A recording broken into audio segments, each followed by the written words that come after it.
Subscribe Prashant YT and press the bell icon and never miss our latest update. Hello guys, आज चाहिँ हामी bachelor in civil इन्जिनियरिङको हामी building कन्स्ट्रक्सनबाट Purvanchal university 2018मा सोधेको प्रश्नको आज हामी एउटा केही सल्भहरू गर्न गइरहेका छौँ। त्यो सल्भमा चाहिँ हाम्रो आजको टपिक रहेको छ सेफ्टी ट्याङ्कको डिजाइनको बारेमा र फर्दर हामी यसको बारेमा डिस्कस गर्नेछौँ। र भिडियो सुरु गर्नुभन्दा अगाडि यदि आज हाम्रो च्यानल प्रशान्त वाइटीमा कोही नयाँ हुनुहुन्छ भने कृपया च्यानललाई सब्सक्राइब गरी नजिकैको बेल आइकन दबाउन नबिर्सनु होला। साथै यही सेफ्टी ट्याङ्कको अरू भिडियोहरू पनि भनेको यसको डिजाइन प्रोसिडियर र अझै एउटा थप भिडियो हेर्नको लागि कृपया डिस्क्रिप्सन बक्समा चेक गर्नु होला। त्यहाँ मैले सेफ्टी ट्याङ्क डिजाइन प्रोसिडियर अनि सेफ्टी ट्याङ्क लेक्चर 1 भनेर मैले त्यहाँ हालिदिएको छु भिडियो प्लेलिस्ट के अरे डिस्क्रिप्सन बक्समा, त्यहाँ पनि हजुरले चेक गर्न सक्नुहुन्छ। ल सुरु गरौँ है त।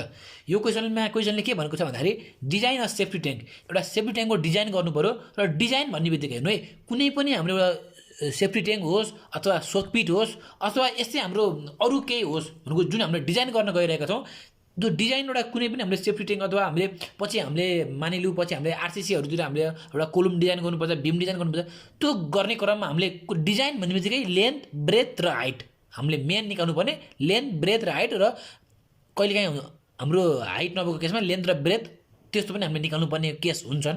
र डिजाइन भन्ने बित्तिकै हामीले सेफ्टी ट्याङ्कको डिजाइन गर्ने भनेर क्वेसनले सोध्ने बित्तिकै हामीले के निकाल्नु पऱ्यो, सेफ्टी ट्याङ्कको लेन्थ निकाल्नु पऱ्यो, ब्रेथ निकाल्नु पऱ्यो र हामीले के निकाल्नु पऱ्यो, हाइट निकाल्नु पऱ्यो। बुझ्नुभयो? अब कतिजना मान्छेको लागि भनेछ भने चाहिँ रेसिडेन्सियल बिल्डिङ भनेको कस्तो खाले बिल्डिङ भन्दा हामी मान्छेहरू बस्ने बिल्डिङ भनेको, कमर्सियल बिल्डिङ भनेको बिजनेसहरू यताउति बाहिर अरू काम गर्नको लागि बनाएको बिल्डिङ, अब इन्स्टिट्युसनल बिल्डिङ हुन्छ, एजुकेसनल बिल्डिङ हुन्छ, मर्केन्टाइल बिल्डिङ हुन्छ, टाइप्स अफ बिल्डिङ धेरै फरक हुन्छ। र हामीले चाहिँ के गर्नु पऱ्यो, मान्छे बसोबास गर्ने खाले बिल्डिङ भनेको रेसिडेन्सियल बिल्डिङको लागि हामीले के गर्नु पऱ्यो, सेफ्टी ट्याङ्कको डिजाइन गर्नु पऱ्यो। र मान्छे कतिजना बस्ने रहेछन् त्यो घरमा अथवा त्यो बिल्डिङमा मान्छे कतिजना बस्ने रहेछन् भन्दाखेरि 5 जना मान्छे बस्ने रहेछन् भनेको छ, 5 नम्बर्स अफ युजर। अनि dimension the size in a neat plan भनेको छ भने dimension the size of neat plan भनेको चाहिँ हामीले जुन निकाल्छौँ न डाइमेन्सन भनेको यहाँ हामीले चाहिँ लेन्थ ब्रेथ र हाइट निकाल्छौँ र त्यो लेन्थ ब्रेथ हाइट निकालेको जुन हाम्रो डाइमेन्सन हुन्छ त्यो डाइमेन्सन अनुसारको हामीले के बनाउनु, प्लान बनाउनु पऱ्यो। भनेको प्लान भनेको थाहा हजुरलाई, भनेको टप भ्यू। सिम्पली हामीले अब पढेको हुँदैन प्लान सेक्सनको बारेमा, सिम्पली बुझ्ने हो भने टप भ्यू। प्लान भनेको टप भ्यू, सेक्सन भनेको कुनै पनि अब्जेक्टलाई काटेर हेर्दाखेरिको देखिने भ्यू भनेको के हो, सेक्सन भ्यू। र प्रायः जस्तो हामीलाई क्वेसनमा प्लानै बनाउन दिन्छ इक्जाममा पनि, सेक्सनको त्यस्तै खासै सोधेको छैन। र सुरु स्टेप्स, अब हामी सुरु स्टेप्स वाइज जान्छौँ। 10 नम्बर्स दिए पनि, 11 नम्बर दिए पनि, 12 नम्बर दिए पनि केही फरक हुँदैन, स्टेप्स त्यही नै हो, बस हामीले यहाँ नम्बर मात्रै चेन्ज गर्नुपर्ने हुन्छ। ल जाउँ है त। स्टेप्स 1बाट हामी जान्छौँ सुरुमा हामीलाई गिभन छ, के गिभन छ भन्दा नम्बर अफ युजर 5 भनेर दिएको छ। र क्वेसनले रेट अफ सिवेज फ्लो भनेर दिएको भनेको कति रेटमा फ्लो हुन्छ त सिवेज भनेको, रेट अफ फ्लो भनेको दिनमा चाहिँ हाम्रो कति अथवा कति रेटमा चाहिँ हाम्रो सिवेज चाहिँ फ्लो हुन्छ, यो चाहिँ हामीले आफैले एजुम गर्नुपर्ने हुन्छ। यसको लागि हाम्रो 5 नम्बर्स अफ युजरको लागि जेनरली हामीले 100 एलपिसिडी एजुम गर्छौँ, भनेको लिटर पर क्यापिटा डिमान्ड भनेको एलपिसिडी। अब भनेको नम्बर्स हामीलाई क्वेसनले दिएको हुन्छ, बुझ्नु है, नम्बर्स इक्जाममा हामीलाई दिएको हुन्छ। रेट अफ सिवेज फ्लो हामी आफैले एजुम गर्नुपर्ने हुन्छ। 5 नम्बर्स अथवा 5 देखि 10 सम्मको नम्बरलाई हामीले चाहिँ लगभग 100 एलपिसिडी हामीले एजुम गर्ने गर्छौँ। अब क्वान्टिटी अफ सिवेज फ्लो, कति क्वान्टिटीमा सिवेज फ्लो भयो त, कति क्वान्टिटी कति भयो त, क्वान्टिटी भनेको त भोल्युम त हो नि, होइन भनेपछि कति क्वान्टिटीको हाम्रो के भयो भन्दाखेरि चाहिँ सिवेज फ्लो भयो त भन्दाखेरि क्वान्टिटी निकाल्ने फर्मुला भनेको के भन्दाखेरि रेट इन्टु नम्बर। रेटलाई नम्बरले मल्टिप्लाई गऱ्यो भने के हुन्छ, क्वान्टिटी आउँछ। भनेपछि रेट भनेको हाम्रो 100, नम्बर भनेको 5 भनेपछि 100 इन्टु 5 गरेपछि 500 के आयो, एलपिसिडी आयो। एलपिसिडी आइसकेपछि हाम्रो के हो, लिटर हो त, लिटर पर क्यापिटा डिमान्ड भनेको लिटरलाई हामीले केमा कन्भर्ट गर्नु पऱ्यो, मिटर क्युबमा कन्भर्ट गर्नु पऱ्यो। भनेपछि 1 लिटर भनेको के हो, भनेको 10⁻³ मिटर क्युब हो।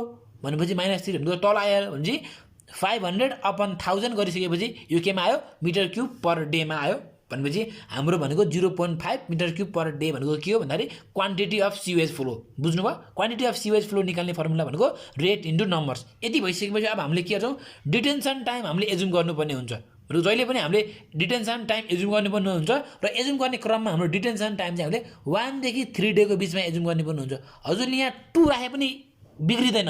हजुरले यहाँ 3 राखे पनि यहाँ बिग्रिदैन, तर हजुरले यहाँ 4 राख्न पाउनु भएन डिटेन्सन टाइममा चाहिँ। भनेको डिटेन्सन टाइम भनेको के भन्दाखेरि जुन हाम्रो त्यो सिवेजहरू हुन्छ, त्यो जुन हाम्रो सेप्टिक ट्याङ्कमा गएको सिवेज हुन्छ त्यो गल्ने समय हो क्या, त्यो कुहिने समय भनेको डिटेन्सन टाइम भनेको, त्यो कुहिने समय भनेको क्या मेनली बुझ्दाखेरि। भनेको एजुम डिटेन्सन टाइम टीलाई हामीले कति एजुम गर्छौँ भन्दाखेरि अहिले चाहिँ अहिलेको केसमा हामीले 1 एजुम गर्छौँ र 1 देखि 3 डे। हजुरले यहाँ 2 लेखे पनि हजुरको बिग्रिँदैन, 3 पनि लेखे पनि यहाँ बिग्रिँदैन। 3 लेख्नु भयो भने त्यही हिसाबले क्यालकुलेसन गर्नु पऱ्यो, 2 लेख्नु भयो भने त्यही हिसाबले क्यालकुलेट गर्नु पऱ्यो, तर हिसाब चाहिँ बिग्रिँदैन सबैको। हजुरले गर्ने प्रोसिडियर, हजुरले राख्ने डाटा र हजुरको साथीले राख्ने डाटा फरक हुनसक्छ। भनेको ए साथीको एन्सर मेरो के अरे साथीको एन्सर र मेरो एन्सर मिलेन, रङ भयो भन्ने हुँदैन। यसमा प्रोसेस राइट गर्नु मिल्छ, बुझ्नु है त। भनेपछि अब हामीले डिटेन्सन टाइम हामीले 1 डे एजुम गरिसकेपछि अब हामीले भोल्युम निकाल्छौँ। Volume for sedimentation of sewage भनेको जुन हाम्रो सिवेज हुन्छ त्यो चाहिँ थिग्रिनको लागि तल थिग्रिने क्या सेडिमेन्ट भनेको तल थिग्रिने भोल्युम भनेको यो हाम्रो सेफ्टी ट्याङ्क छ गरे र यहाँ हाम्रो के हुन्छ एक्सक्रेटाहरू यहाँ त थिग्रिन पऱ्यो नि त, हो कि होइन। यो थिग्रिने भोल्युम भनेको कति हुन्छ, यो कति भोल्युमको थिग्रिन्छ, कति मिटर क्युब अथवा कति थिग्रिन्छ भन्दा त्यो भोल्युम निकाल्ने फर्मुला भनेको के हो, क्वान्टिटी इन्टु डिटेन्सन टाइम। बुझ्नुभयो। क्वान्टिटीलाई हजुरले detention time quantity into detention time गर्नुभयो भने हजुरले के हुन्छ, हजुरले volume for sedimentation of sewage पाउनुहुन्छ। V1 निकाल्नको लागि हामीले के गर्नु पर्यो भन्दाखेरि क्वान्टिटी इन्टु डिटेन्सन टाइम भनेको क्वान्टिटी भनेको हाम्रो माथि निकालिसकेको 0.5 क्वान्टिटी इन्टु डिटेन्सन टाइम भनेको 1। यदि हजुरले यहाँ 2 एजुम गर्नुभएको भए यहाँ 2 राख्न पर्थ्यो हजुरले, मैले अहिले 1 एजुम गरेको कारणले मैले 1 राखेँ। भने volume for sedimentation of sewage भनेको 0.5 आयो। हजुरले 2 राखेको क्या थियो, हजुर यहाँ 1 मिटर क्युब आउँथ्यो। बुझ्नुभयो। भने volume for sedimentation of sewage V1 भनेको हाम्रो के आयो, क्यु इन्टु टी। यहाँसम्म क्लियर हुनुहुन्छ होला। अब नेक्स्ट भयो हामीले 3टा भोल्युम निकाल्नु पर्छ जहिले पनि। एउटा भोल्युम भनेको sedimentation of sewage, next volume भनेको स्लज डाइजेसन भनेको भोल्युम अफ स्लज डाइजेसनको फर्मुला के हुन्छ भन्दाखेरि जहिले 0.0425 यो हाम्रो थम रुलै हो इन्टु नयन भनेको नम्बर्स अफ युजर भनेको जहिले पनि 5 युजर दिए पनि 10 युजर दिए पनि 12 युजर 20 युजर 50 युजर दिए पनि जहिले पनि यो V2 निकाल्ने क्रममा हजुरले 0.0425 गर्नै पर्छ इन्टु यन भनेको नम्बर अफ युजर। बुझ्नुभयो। यो भनेको थम रुल जस्तै हो के, बुझ्नुभयो।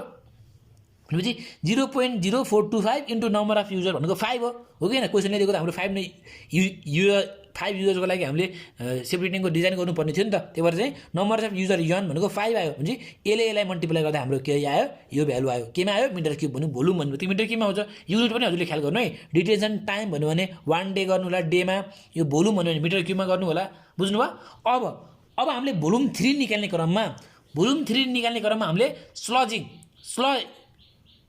SLUDGING मैले यहाँ रङ गर्छु स्पेलिङ स्लजिङ SLUDGIN स्लजिङ हो SLUDGIN स्लजिङ पिरियड टी को लागि हामीले चाहिँ अब स्लजिङ पिरियड भनेको के भन्दाखेरि हामीले चाहिँ कति वर्षमा हामीले टोयलेट सफा गर्ने त त्यो सेफ्टी ट्याङ्क भरेर त्यसलाई सफा गर्ने भनेर यो दिएको हो पिरियड चाहिँ। भने चाहिँ हामीले अहिलेलाई हामीले स्लजिङ पिरियड चाहिँ हामीले 3 इयर्स राख्यौँ है त एजुमको लागि। यो हजुरले आफैले एजुम गर्नुपर्ने हुन्छ स्लजिङ पिरियड। र जहिले पनि हजुरले 3 इयर्स राख्दा हुन्छ। भनेको जहिले 5 युजर्स दिए पनि 10 युजर्स दिए पनि 20 युजर्स 1 युजर्स जति दिए भने हजुरले स्लजिङ पिरियड चाहिँ हजुरले 3 इयर्स राख्नु होला। र 3 इयर्सको लागि स्लजिङ पिरियड 3 इयर्सको लागि हाम्रो CDSको भ्यालु कति हुन्छ, यति हुन्छ 3 इयर्सको लागि। बुझ्नुभयो। भने जहिले पनि हाम्रो के हुन्छ भन्दाखेरि स्लजिङ पिरियड हजुरले 3 इयर्स राखेको केसमा हजुरले यदि हजुरले स्लजिङ पिरियड टी इजिकल टु हजुरले 3 इयर्स राख्नुभयो भने हाम्रो भोल्युम भनेको त के हो, volume for storage of digestion sludge V3 निकाल्ने फर्मुला भनेको CDS इन्टु यन हो। CDS भनेको 3 इयर्सको लागि CDSको भ्यालु यो, 2 इयर्सको लागि अर्को हुन्छ, 1 इयर्सको लागि अरू हुन्छ, 6 मन्थको लागि अरू हुन्छ। यसको लागि मेरो डिस्क्रिप्सन बक्समा मेरो अरू भिडियो छ, त्यो अरू भिडियो हजुरले हेर्नु भयो भने त्यहाँबाट हजुरले बुझ्नुहुन्छ स्लजिङ पिरियड 2 इयर्सको लागि कति भ्यालु राख्ने, स्लजिङ पिरियड 1 इयर्सको लागि कति भ्यालु राख्ने CDSको भ्यालु त्यो हजुरले बुझ्नुहुन्छ है त। भनेपछि यसको यो भोल्युम 3 निकाल्ने क्रममा हामीले storage of sludge digestion V3 निकाल्ने फर्मुला भनेको CDS इन्टु यन हो। CDS भनेको हाम्रो यो आयो, यन भनेको नम्बर अफ युजर गर्दाखेरि हाम्रो भोल्युम V3 पनि यो आयो। बुझ्नुभयो। अब भोल्युम V1 पनि आयो, भोल्युम V2 पनि आयो, भोल्युम V3 आयो। भने अब इफेक्टिभ भोल्युम अथवा टोटल भोल्युम V भनेको हाम्रो V1 + V2 + V3। V1 भनेको हाम्रो यहाँबाट आछ, V2 भनेको हाम्रो यहाँबाट आछ, V3 भनेको हाम्रो यहाँबाट आछ। 3टा भोल्युम हामीले यो जोड्यो भने हाम्रो टोटल भोल्युम यो आउँछ। अब टोटल भोल्युम त आयो, अब हामीले इफेक्टिभ डेप्थ हामीले आफैले एजुम गर्नुपर्ने हुन्छ। इफेक्टिभ डेप्थ र डेप्थमा फरक छ है। इफेक्टिभ डेप्थ ओभरअल डेप्थ भनेको के हो, effective depth plus free board हो, बुझ्नु है। Effective depth plus free board भनेको के हो, ओभरअल डेप्थ हो जी। ओभरअल डेप्थ भनेको के भन्दाखेरि effective depth plus free board र अहिले हामीले इफेक्टिभ डेप्थको लागि हामीले चाहिँ 1.3 एजुम गऱ्यौँ र यो हामीले कतिसम्म एजुम गर्न पाइन्छ भन्दाखेरि इफेक्टिभ डेप्थ 1 देखि 1.8 सम्म एजुम गर्न पाइन्छ। 1.9 पनि एजुम गर्न पाइएन इफेक्टिभ डेप्थ, 0.9 पनि हामीले इफेक्टिभ डेप्थ एजुम गर्न पाइएन भनेपछि 1 देखि 1.8 बिचको सम्मको भ्यालु हामीले चाहिँ इफेक्टिभ डेप्थले हामीले के गर्छौँ, एजुम गर्छौँ भनेपछि अहिलेको लागि मैले एजुम गरेँ 1.3 के गरेँ मैले इफेक्टिभ डेप्थ एजुम गरेँ, बुझ्नुभयो। अब मैले इफेक्टिभ डेप्थ 1.3 एजुम गर्ने बित्तिकै हामीलाई एरिया अफ सेफ्टी ट्याङ्क भनेको के हो, एरिया भनेको के हो, एरिया भनेको यल इन्टु बी भइहाल्यो होइन। र मेन एरिया भनेको के हो, एरियालाई हामीले भोल्युम अपन डेप्थ गर्न पाइन्छ कि पाइँदैन। भोल्युमको युनिट मिटर क्युब, डेप्थको युनिट मिटर, मिटर र मिटर क्युब गर्दाखेरि मिटर स्क्वायर हुन्छ। मिटर स्क्वायर भनेको एरिया हो भनेपछि एरियालाई हामीले के लेख्न पायो, भोल्युम अपन डेप्थ लेख्न पायो, इफेक्टिभ डेप्थ अथवा डेप्थ भनौँ न।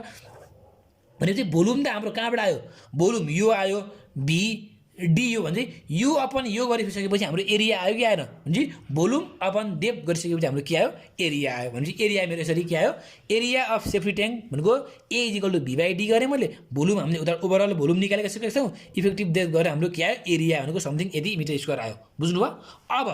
अब जहिले पनि के हुन्छ भन्दाखेरि यो हाम्रो सेफ्टी ट्याङ्कको केसमा L into B, L into बीको रेसियो अथवा यल अपन बीको रेसियो भनेको 2 देखि 4 भनेको यल बाई बी इजिकल टु 2 पनि राख्न पाइयो, यल बाई बी इजिकल टु 3 पनि राख्न पाइयो, यल बाई बी इजिकल टु 4 पनि राख्न पाइयो, तर यल बाई बी इजिकल टु 5 राख्न पाइएन, यल बाई बी इजिकल टु 1 राख्न पाइएन। किनभने जहिले पनि हाम्रो यल इस्टु बीको रेसियो भनेको 2 देखि 4 सम्मको मात्रै हुन्छ भनेको 2 देखि 2 कि भनेको 2 देखि 4 को बिचमा हाम्रो रेन्जमा चाहिँ के हुन्छ, हाम्रो चाहिँ रेसियो हुन्छ लेन्थ इस्टु ब्रेथको भनेपछि यल बाई बी इजिकल टु मैले 3 एजुम गरेँ, 2 र 4 मा मैले यहाँ 2 लेखेको भए के हुन्छ, यल इजिकल टु 2b हुन्थ्यो। मैले यहाँ 4 लेखेको भए यल इजिकल टु 4b हुन्थ्यो। मैले यल अपन बीको रेसियो मैले 3 मानेको कारणले गर्दाखेरि मेरो यल इजिकल टु 3b आयो। अब मेरो एरिया अफ सेफ्टी ट्याङ्क भनेको मेन एरिया भनेको त लेन्थ इन्टु ब्रेथ हो। अब लेन्थमा मैले 3b लेख्न पाएँ, बीमा मेरो b नै भयो, बुझ्नु है। यो लेन्थमा मैले यल इजिकल टु 3b हो नि त भनेपछि मैले यो लेन्थमा मैले के लेखेँ, 3b लेखेँ, यो बीमा b लेखेँ। एरिया भनेको मेरो यहाँबाट आएको छ, यो एरिया, बुझ्नुभयो। भने यो एरियालाई मैले यहाँ ल्याएँ अनि यल इन्टु बी भनेको यल भनेको 3b इन्टु बी गरिसकेपछि यो 3b स्क्वायर भयो भनेपछि अब 3b स्क्वायर भनेपछि 0.875 upon 3 equal to B square हुन्छ। B equal to under root 0.875 upon 3 गर्दाखेरि मेरो भ्यालु कति आयो, बीको भ्यालु मेरो यति आयो, बुझ्नुभयो। मेरो बीको भ्यालु यति आउने बित्तिकै मेरो लेन्थ कति हुन्छ, यल इजिकल टु 3b हो भनेपछि 3 इन्टु बी, 3 इन्टु बी भनेको मेरो यो भ्यालु र बी मैले यहाँ राखेँ भने के हुन्छ 0.54 हुन्छ भनेपछि यहाँबाट मेरो लेन्थ पनि आयो कति आयो 1.62 मिटर आयो। तर अब हामीले फ्री बोर्ड पनि हामीले एजुम गर्नुपर्ने हुन्छ। फ्री बोर्ड भनेको के हो भन्दाखेरि यो हाम्रो सेफ्टी ट्याङ्क भयो, माथिको लेभल भयो, हाम्रो माथिसम्म त हाम्रो भरिन नि त पानी त हो किन भनेको थोरै हामीले यसलाई के हुन्छ ग्याप राख्छौँ कि यहाँ भनेको थोरै ग्याप चाहिँ हाम्रो हुनुपर्छ भनेर हामीले एजुम गर्छौँ क्या, हाम्रो एजम्सन हुन्छ क्या भनेको के हुन्छ भन्दाखेरि थोरै भने हाम्रो ग्याप चाहिँ रहन पर्छ भन्ने एजम्सन हुन्छ र यहाँदेखि यहाँसम्मको हाम्रो के हुन्छ, हाम्रो यहाँ चाहिँ हाम्रो के हुन्छ पानीहरू स्वेवेजहरू हाम्रो के हुन्छ फोरोहरू हाम्रो चाहिँ हाम्रो टोयलेटबाट निस्केको फोरोहरू चाहिँ हाम्रो चाहिँ सेफ्टी ट्याङ्कको चाहिँ केही लेभलसम्म हाम्रो बस्छ। यो लेभललाई हामीले के भन्छौँ इफेक्टिभ डेप्थ भन्छौँ हामीले। यहाँदेखि यहाँको डेप्थलाई हामीले के भन्छौँ फ्री बोर्ड भन्छौँ, बुझ्नुभयो त। यहाँदेखि यहाँ जुन लेयरसम्म हाम्रो पानी अथवा हाम्रो जुन हाम्रो एक्सक्रेटाहरू हुन्छ टोयलेटबाट निस्केको एक्सक्रेटा हुन्छ त्यो एक्सक्रेटा बस्ने लेभल अथवा लेयरसम्मलाई हामीले इफेक्टिभ डेप्थ भन्छौँ र त्योभन्दा यति माथिको डिस्टेन्सलाई हामीले के भन्छौँ फ्री बोर्ड भन्छौँ, बुझ्नुभयो। अब फ्री बोर्ड भइसकेपछि हाम्रो के हुन्छ भन्दाखेरि अब हामीले फ्री बोर्ड हामीले एजुम गर्ने पर्ने हुन्छ र हाम्रो ओभरअल डेप्थ भनेको त यहाँदेखि यहाँसम्मको ओभरअल डेप्थ भनेको हाम्रो के हुन्छ free board plus effective depth हुन्छ। यो भनेको हाम्रो ओभरअल डेप्थ हो कि होइन भनेपछि अब हामीले फ्री बोर्ड हामीले एजुम गर्ने पर्ने हुन्छ र फ्री बोर्ड हामीले एजुम गर्ने क्रममा हाम्रो चाहिँ फ्री बोर्ड जहिले पनि हजुरले 0.3 देखि 0.45 को बिचमा हजुरले फ्री बोर्ड चाहिँ एजुम गर्नुपर्ने हुन्छ। 0.29 पनि हजुरले एजुम गर्न पाउनु भएन, 0.45 अथवा 46 पनि हजुरले एजम गर्नु पाउनु भएन भने 0.3 देखि 0.45 भनेको 0.31 0.32 0.33 0.34 35 36 है हजुरले 0.3 देखि 0.45 को बीचमा हजुरले फ्री बोर्ड हजुरले एजम गर्नु पाउनु भयो र मैले अहिलेको केसमा मैले के गरे फ्री बोर्ड चाहिँ मैले 0.3 मैले एजम गरे बुझ्नु है त मैले अहिले फ्री बोर्ड 0.3 एजम गरे भने मेरो ओभरअल डेप्थ कति आयो ओभरअल डेप्थ भनेको effective depth plus free board effective depth मैले अघि नै यहाँ एजम गरेको थिएँ यहाँ हेर्नु त ल हजुरले 1.3 मैले एजम गरेको थिएँ effective depth 1.3 plus free board भनेको 0.3 भने 1.3 प्लस 0.3 भनेको 1.6 मेरो के आयो ओभरअल डेप्थ आयो भनेपछि hence the required dimension of safety tank is भनेको length into breadth into depth हो सेफ्टी ट्याङ्कको डाइमेन्सन भनेको लेन्थ भनेको हाम्रो कहाँबाट आयो यहाँबाट आयो ई लेन्थ ब्रेथ हाम्रो कहाँबाट आयो ब्रेथ यहाँबाट आयो ई डेप्थ कहाँबाट आयो यहाँबाट आयो ई अब क्वेसनले के भनेको छ यी dimension the size in a neat plan हुन्छ भने चाहिँ हामीले बिल्डिङको प्लान पनि बनाउनु पर्यो सेफ्टी ट्याङ्कको प्लान पनि बनाउनु पर्यो अब सेफ्टी ट्याङ्कको प्लान कसो देखिन्छ यस्तो देखिन्छ डन टडन हेर्नु ल हजुरले यो मैले बनाएको हो सेफ्टी ट्याङ्कको प्लान अब सिम्पली भनेको लेन्थ हो प्लान भनेको के हो टप भ्यूमा कहिले पनि हाइट देखिँदैन डेप्थ देखिँदैन टप भ्यूमा के देखिन्छ लेन्थ र ब्रेथ मात्रै देखिन्छ टप भ्यूमा हो कि होइन हुन्छ टप भ्यूमा हाम्रो के देखिन्छ लेन्थ र ब्रेथ देखिन्छ भनेपछि लेन्थ भनेको हाम्रो यहाँदेखि यहाँसम्मको डिस्टेन्स भनेको हाम्रो के भयो लेन्थ भयो ब्रेथ भनेको हाम्रो के भयो